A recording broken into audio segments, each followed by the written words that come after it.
আরে দাঁড়াও, দাঁড়াও। চলে যেও না প্লিজ। কে জিতে নিল আমার বানানো টেরাকোটা জুয়েলারিটা সেটা দেখতে হবে তো নাকি? ৬ জন সঠিক উত্তর দিয়েছ। অঞ্জু বণিক, মুস্তাকিম আহমেদ, মাহফুজা হক, জয় রায়, অহনা প্রামাণিক ও তামিম। আর বাকিরা বেশিরভাগই ব্রেসলেট, কানের টিকলি এইসবই ভেবেছ। কিন্তু আমি বানিয়েছিলাম অ্যাঙ্কলেট। আর যার জন্যই কিন্তু সেন্টার পিসের সাথে একটা ইউপিন অ্যাটাচ করেছিলাম ঘুঙরু লাগানোর জন্য। যারা ভাবছো তোমাদের উত্তর সঠিক হলো না, একদম মন খারাপ করো না। আমার যেকোনো স্পেশাল দিনে আমি এইরকম উপহার তোমাদের দিতে থাকবো। আর তার জন্য চ্যানেলটাকে সাবস্ক্রাইব করে রাখো। আর অবশ্যই ভিডিও দেখতে হবে কিন্তু, না হলে কি করে জানবে আমি কবে উপহার দিচ্ছি?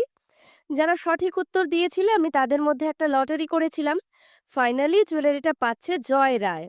আর তার জন্য তোমার অ্যাড্রেস আর কন্ট্যাক্ট নাম্বার এখনই কমেন্টে জানাও। অসুবিধা থাকলে ফেসবুকে গিয়ে ইনবক্স করতে পারো।